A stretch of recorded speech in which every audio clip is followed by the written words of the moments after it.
Hi, I'm Will Becton. And I'm Amber Becton. If you're wondering where the blues guitar is coming from, you're not alone. Welcome to Jett Road Studios Presents, where every episode is a pilot for a different show. That's right. Today we bring you the pilot for Audio Time Capsule, which is hosted by me, but the show wouldn't exist without our friend Jeff Parrish.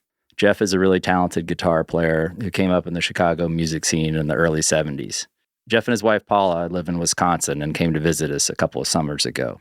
One day, Jeff played me a recording of an interview he did with Muddy Waters in 1976. What's really interesting to me about this interview is that it's something that he has only played for a couple people. Because of his respect for Muddy Waters, his appreciation of the time that Muddy Waters spent with him, he didn't want to play it for anyone, and he was really protective of it. Yeah, protective is the right word, and I could tell it meant a lot to him when he played it for me. It was really kind of reliving the experience as we sat in the studio and listened to it. I couldn't really believe what was happening. And the other interesting element of the story is the fact that almost 50 years has elapsed since that day he interviewed him. It's this great time capsule. The interview was recorded in 1976 in Westmont, Illinois. Following that interview, we will hear Will and Jeff's conversation about that experience. That was recorded here at Jett Road. And all the music you hear in this episode was played by Jeff Parrish, and that was recorded here as well. Jett Road Studios presents Audio Time Capsule.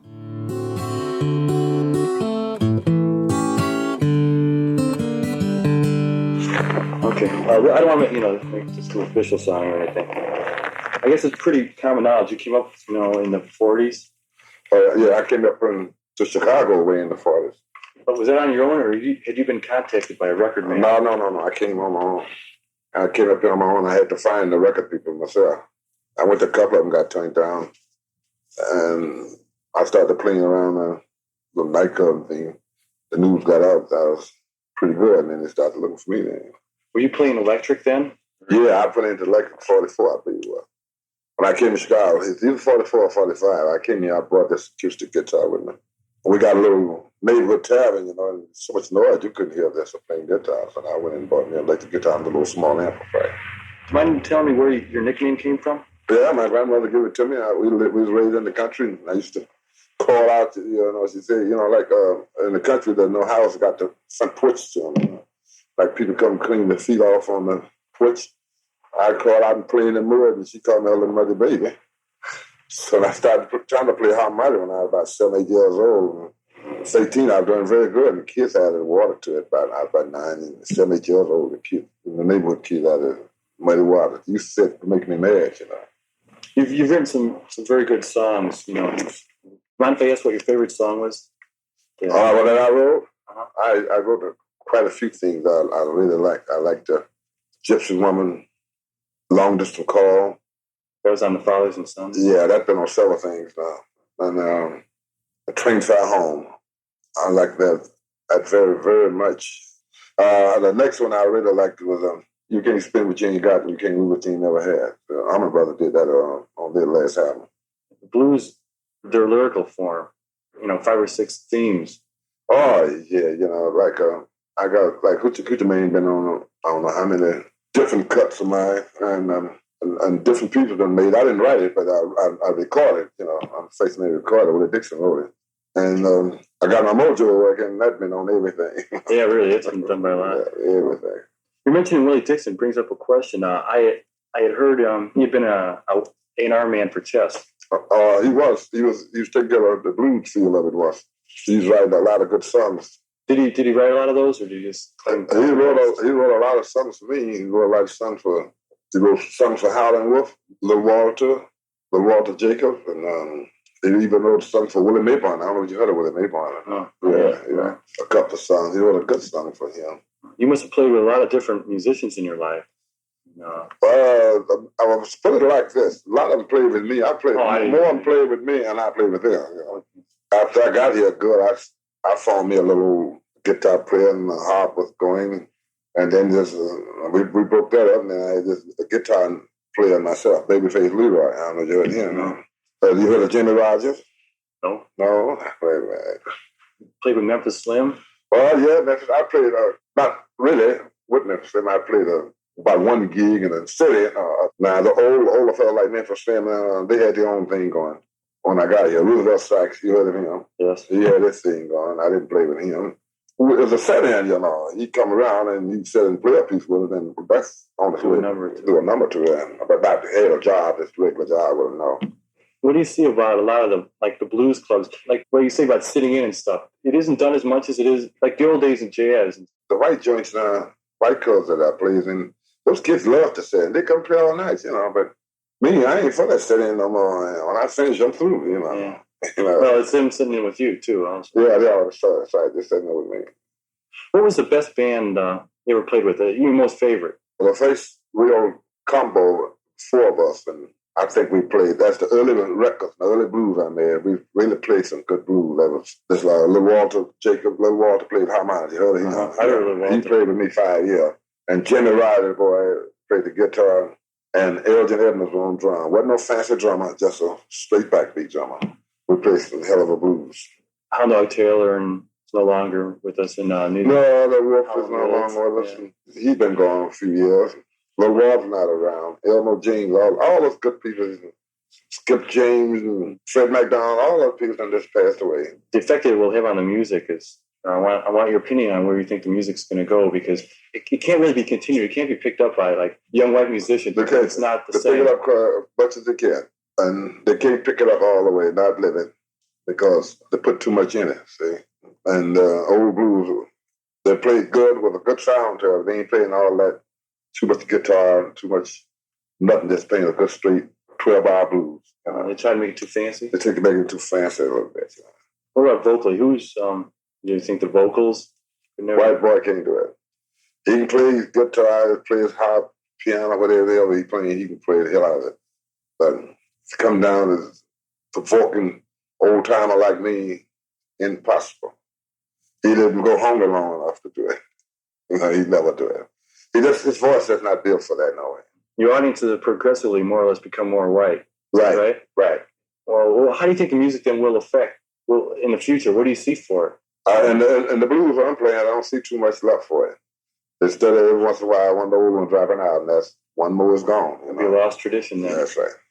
And the white kids going to try to keep it going for a long, long time, I believe. But it won't be the same. It won't be the same. No. Do you mind talking about some of the old timers you might have known? Did you ever come across the path of Robert Johnson? I didn't know Robert. We live not probably 10 miles apart. He's around Price Point, and I was around Clarksville. It wasn't about a 10-mile spread, maybe. That's Mississippi. Price Point is Mississippi. Somehow or another, I did never got into him. I don't know how. I know a few boys that know him well, but I didn't know him. But I think he's one of the greatest. I knew Son House, Steve. Oh, did you? Yeah, I got my style from him. He was Mississippi. That's right. If you know like me, Robert picked up a lot from him too, Robert Johnson. Because he's about the king with his bottleneck, My son started telling me, Robert come around, we wouldn't willing to play guitar and couldn't play nothing. When I stayed about a year and come back, it was dangerous. When I stayed about a year and come back, was tearing up the country. Yeah, I guess a lot of bluesmen lived violent lives. There was so many good guitar players that you never heard of. I even know a good harp player, man. I haven't seen too many harp players, even to Little Walter had him top. His name was Johnny Brown. He's playing old styles then, but Walter just learned a new style, and he learned techniques on that. No, was he in Chicago or was he back? He was back in Mississippi. In Delta. In Delta, and nobody knowed him. He was raised down in there like I was, But his man could play the harp, man. Can you think of one particular song that stands out as being stylistically a lot different, or something? One thing about it that just one type of song, for example, like most of it is in 12-bar idiom. You recorded most in 12-bar. That's right. Can you think of one instance of somebody maybe who recorded what was considered different at the time? The Mississippi Sheiks, they was different. I never heard of them. No, you never heard of the Mississippi Sheiks? You never heard of a record Setting on Top of the World? Oh, yeah. They recorded that first. Oh, did they? Yeah, they was different. Oh, yeah, because there was a different... It was in a different bag, and the world just old Bond Lake Saturday night ceasefire thing that we was doing, It was kind of smooth, Well, Lonnie Johnson, he's back in that time, but he wasn't playing deep blues like we play, Lonnie Johnson was recording in the 20s when I was a little boy. Cause Love came out, I believe, Lonnie told me before he passed in 1923. Oh. But he was different, see? We had to knock him out, drag him out. That's what I dug, you know. Knock him down, drag him out. What I really dug this is all the way, because Son House, that was his type of thing doing all across the country, you know, especially that Delta, that Saturday night guitar playing, man. It was some good ones in there, you know. Do you mind if I ask why you decided to choose Westmont? I was looking for a place out of the city, not special Westmont. I just happened to see this spot and it fitted me and my little bunch of kids, and this what I bought it. I was looking to buy a house, you know. And after I got to Westmont, I lived so smooth, you know. I don't hear the trucks driving and the loud cussing and so forth. I take care of my business. Everybody take care of their business. I don't bother nobody bother me. And I love it. That's good. Because it seems like maybe it was you coming out here and all that. But Tria started going to blues and always right.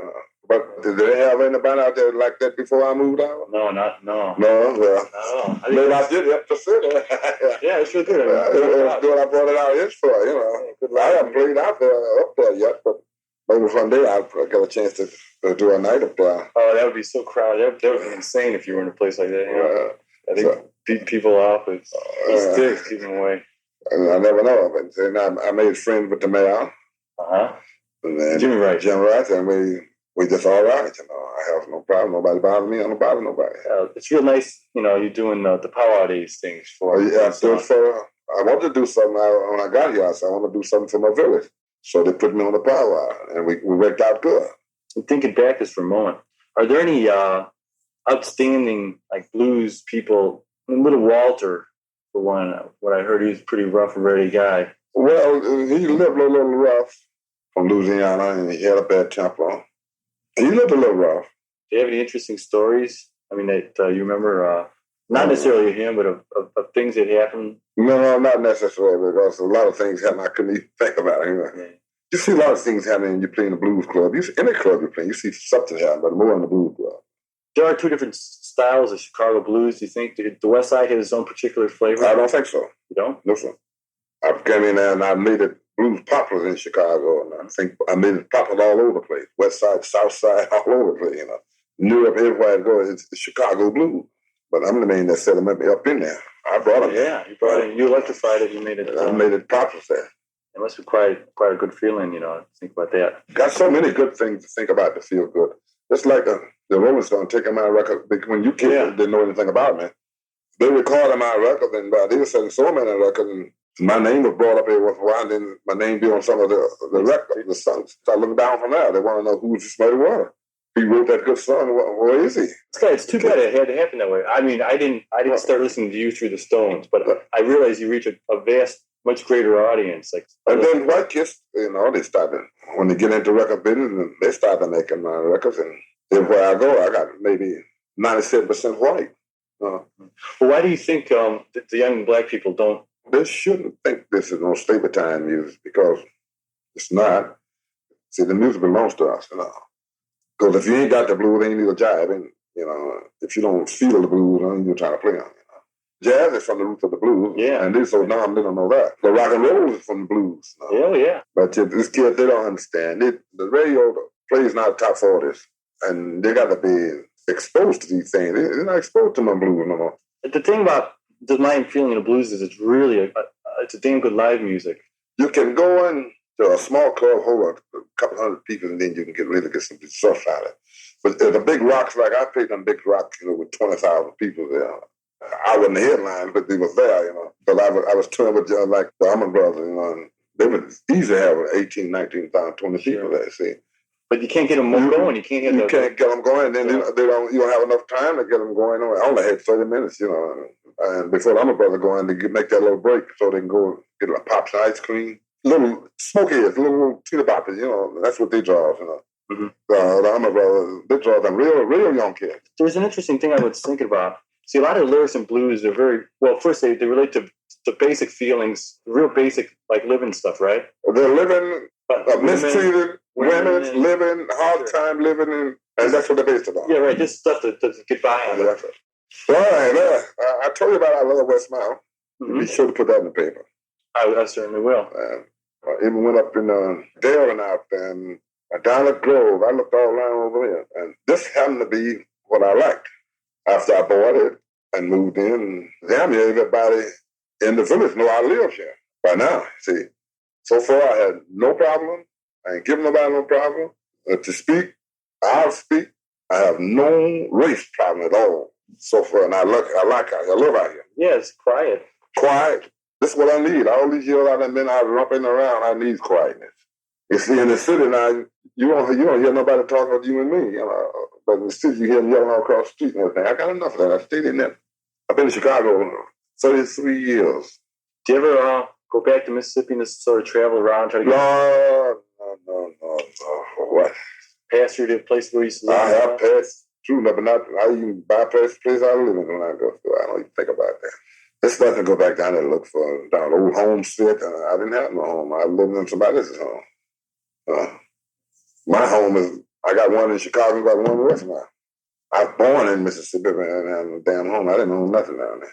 My mother and then my grandmother, at least, that's who raised me. They had cows and mule and horse and shit like that. Couldn't hardly feed them sometimes. Yeah, you must see a lot of different sides of life now. Seen it all. All right. It was very kind of you to spend all this time. Okay. Like that. Wow. What a guy. He was just a great guy. I had been born and raised in Downers Grove. You heard him mention that was one of the places he had looked at. Was it considered a Chicago suburb? Yeah. Or Westmont would have been a suburb, too. Okay. I got a job working for this little paper, but you did everything. I was doing everything. I was a circulation manager, doing the stat room, fixing the photos so they could get printed in the paper. I don't think I sold a lot of ads, but I did everything else. And then feature writing was my own thing. Just kind of left on my own druthers to come up with ideas of who I wanted to talk to. And, I especially knew that Muddy Waters was in town because I had been a huge fan. I'd been playing music around Chicago for about 5 years at that point.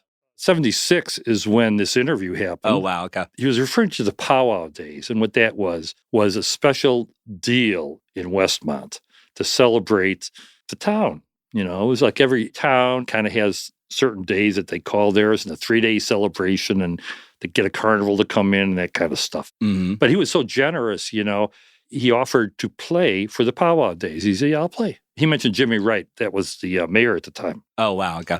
And I'll tell you, it was so cool. It was a beautiful day, just like today when I went to his house. And I'm walking down the street. I walked all the way from the paper office, so it was about a little over a mile, maybe a mile and a half or something, to his house. I'm walking up there, and he's got this green door, man, a green door with a little gold MW on it. And I thought, that is so way cool, man.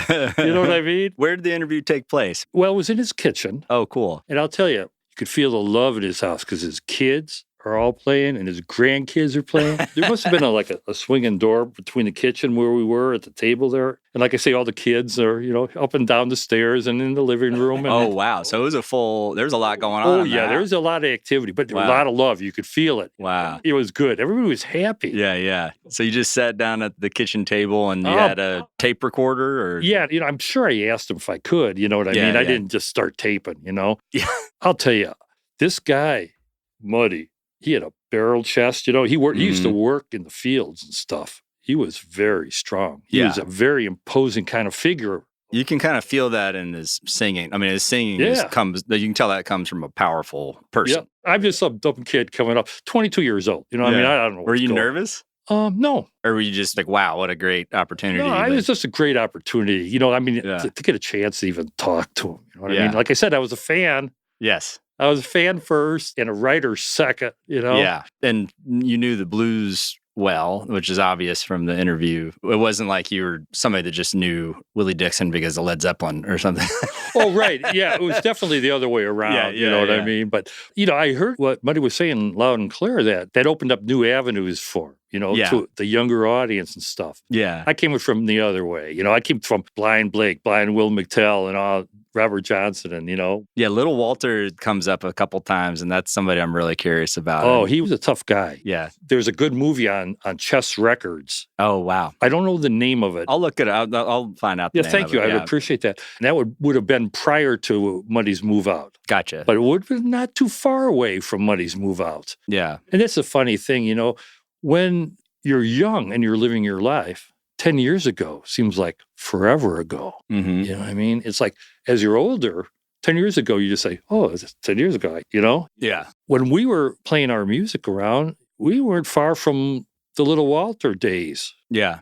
Of Muddy playing with them right there in the clubs, and all the Chess Records, the stuff they did in the late 50s and, mid 50s and stuff. Yeah, and I knew that Willie Dixon wrote a lot of songs. I did not know that he was an A&R guy for Chess Records. That's really interesting. Yeah.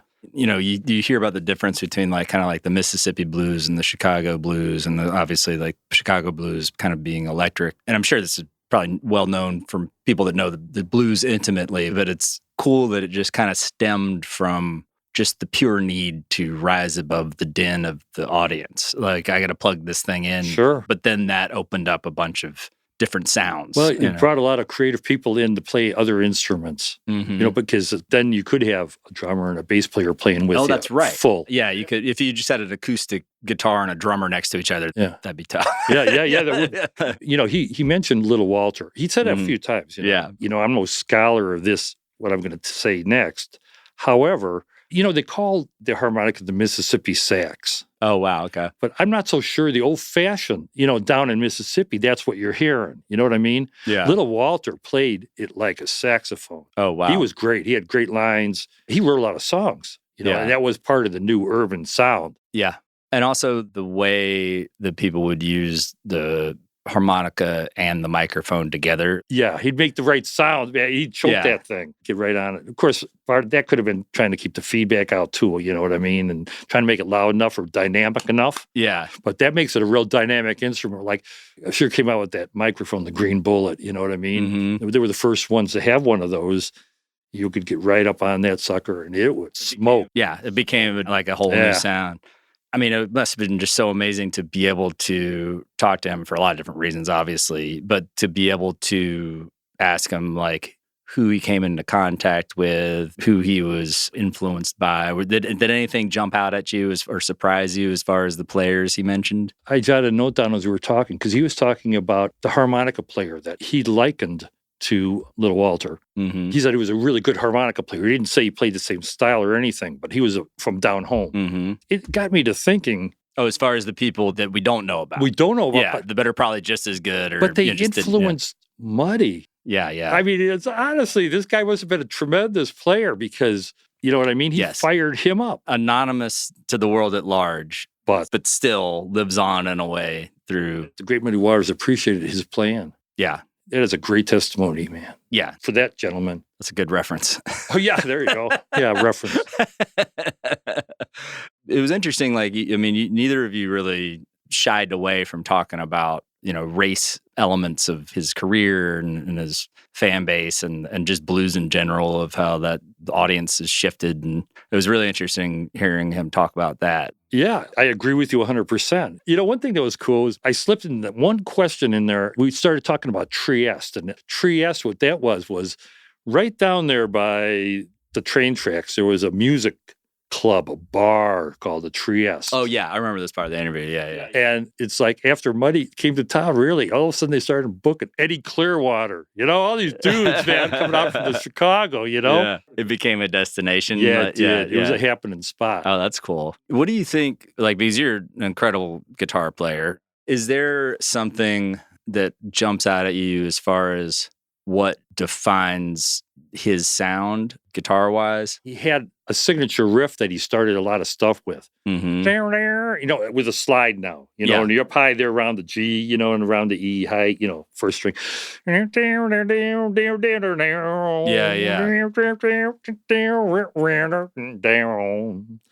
I mean? And then you fall in with other stuff. He did that a lot. Yeah. That would sound so cool in a little bar. Yeah. You know what I mean? That's probably where that came from. I don't know if that ever got recorded a ton. I heard it on a few of his recordings. It's a really stock kind of blues intro thing. Yeah. You know, what it kind of reminds me of is you know how like a lot of Chuck Berry songs will kind of have kind of like a similar point of departure or whatever, you know, like kind of like kick the song off in a similar way. And then it will become its own song, but you can kind of, it's almost like a home base riff or something. You know, like I mentioned, Fathers and Sons. Yeah. That was a great album, man. If you ever need a blues album, that one is really smoking. That is just hot, you know. When you're in that kitchen, was it surreal at all, or did it feel natural? Just like me and you now. Yeah. He knew he was doing his part for the city and for the paper. You know what I mean? So we just kept going. We just kept talking. And like I say, but it was just conversation. Were you like walking on air on the way back to the paper? Oh, I'm sure I was. I'm sure I'm thinking, oh, this is way cool. Yeah. I didn't think in terms of way cool back then, you know? Yeah. Different expression, different era. So one interesting thing about this is, because we're, you know, friends, the first time I was made aware of this was when one time you guys visited and you're like, Will, I want to play something. And I was like, oh, okay, cool. And I think it was either you or maybe Paula or Angie, you know, like your wife or your daughter, that was like, this is actually like kind of an important thing, like interview he did. He hasn't really played it for anybody. Like maybe you're like the third person that's heard it. Yeah, you know, I had this thing for like, oh man, by that time, 40 years? 40 years, yeah. I had played it once, well, after we did the thing and I'm writing the article. Yeah, because at that point, it's just a tool to write the article. Yeah, more or less. I mean, of course, you know you have a recording of Muddy Waters, but it's just an aid to write the article. Right, and so I played it once then, and then I played it once many years later when I decided I'm going to digitize this just in my own little ion recorder things that go into your computer. And was it on like a cassette tape? Not like a Maisel Brothers reel-to-reel. No, like, no. It was just a cheap little cassette tape. Yeah. One of my friends, he said, you know, I've been hearing about this Muddy Waters tape for all the years. I don't know where that came from. You know what I mean? He was getting an attitude with me, you know? So I let him hear it. Just to get him off your back. The fella I played music with, you know, my good buddy, he never heard it. He still hasn't heard it. That's so funny. Yeah. Yeah, I'm always fascinated with that. One time I went to Sundance in like 2000 or 2001, and I interviewed this guy, Trent Harris, who made this amazing movie called The Beaver Trilogy. He shot it in 3 parts. The first part was a documentary, and it was the actual guy. The second part was Sean Penn reenacting that documentary. Oh, and then the third part was Crispin Glover reenacting that documentary. But then he kind of shelved the project because he kind of didn't know what to do with it. And then like 20 years later, he decided to cut it together as one film. And then it was like the toast of Sundance that year. Oh, that would have been cool. Yeah. But I love the idea of the time capsule, you know, something that is recorded and then kind of percolates for a few generations, you know. And then all of a sudden comes out of hiding. Yeah. So I felt very lucky and blown away. Like when we first listened to that interview together, I was just could not believe what I was hearing. Well, I'm just glad. Listen, I'm glad you were interested enough to become a participant and start doing what you did, because I just didn't like the idea that, you know, as time goes on, you're getting closer and closer. You know what I mean? Yeah. To the end there. Dirt nap. Dirt nap time. What you don't want to have happen is that's just in a box and gets tossed away and chucked, and it's never around. Yeah. And, you know, somebody as good as Muddy, you know, should have everything that was ever done should be out there. Yes. In some way. Yeah. For good or bad or indifferent. Yeah. A lot of that stuff on that tape. I was 22 years old, and a lot of it's really dumb stuff. You can hear it. I mean, I thought so. My question. For 22, you know what I'm saying. Job. It was not skilled interview stuff. Well, you know? But I think that was also a little bit disarming in a way. I think it was pretty loose. I mean, we were definitely, like I said, we were just having a conversation like we are now. Yeah. That's why, you know, it's like when I hear it back, it just makes me smile. You know, because I'm there again. You know what I mean? I'm not sitting there thinking I'm in the kitchen, you know, but I'm there again. Yeah. He sounds, that's him. Yeah. No, he's definitely present, and he's definitely listening to your questions. Oh, yeah. I mean, but I think anybody that age is going to have certain modes you go into when you're asked a certain question, but he wasn't phoning anything in. No, he wasn't. And I'll tell you, when he said, "No, son, they played with me." No, I mean, it's like every time I hear that, I laugh because it was so funny to me. You know what I mean? How could I do anything but agree with him? You know? Yeah, absolutely, man. You're right. To me, what might have been the moment that really struck me when you asked him about if he ever visited Mississippi, that was definitely, That was telling. yeah. It was a little different tonally from the rest of the interview, I'm not anything to do with Mississippi. Yeah. I was born there. Yeah. If you think about him working in a cotton field, picking cotton, Yeah. why? Yeah. Maybe before you head back up to Wisconsin, I'll have you record some Muddy-inspired guitar, and we could play it over the credits. There you go. Sounds like fun, man. All right. Thanks for Look doing forward this. to it.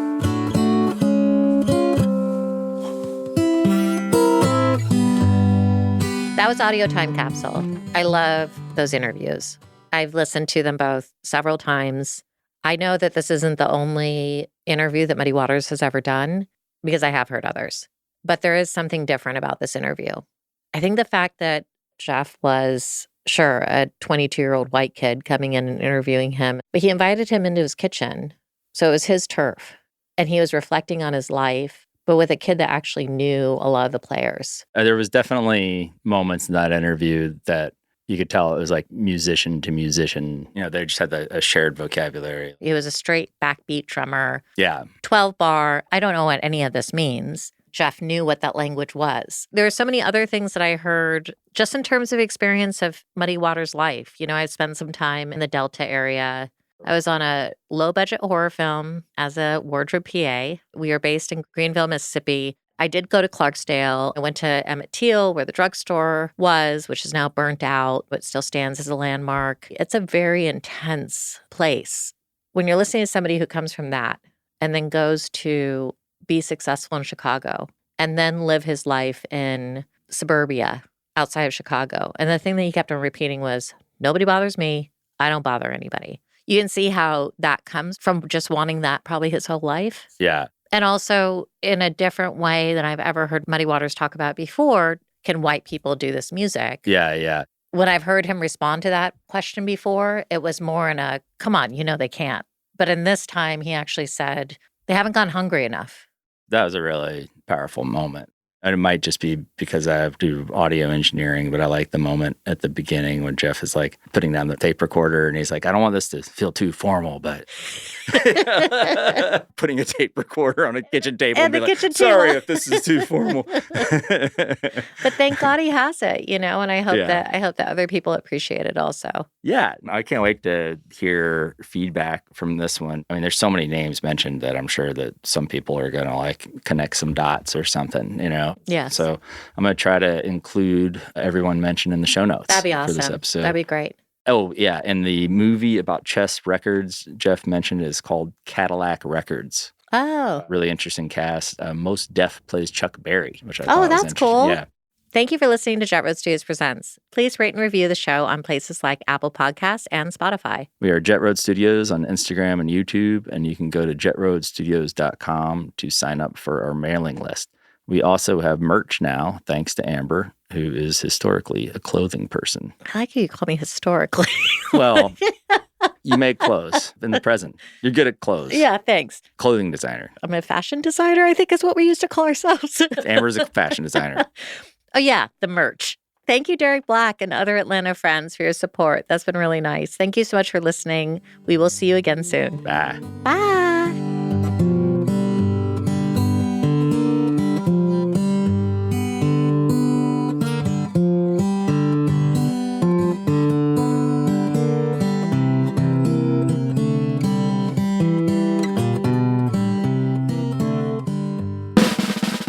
Jett Road Studios, where it's always pilot season.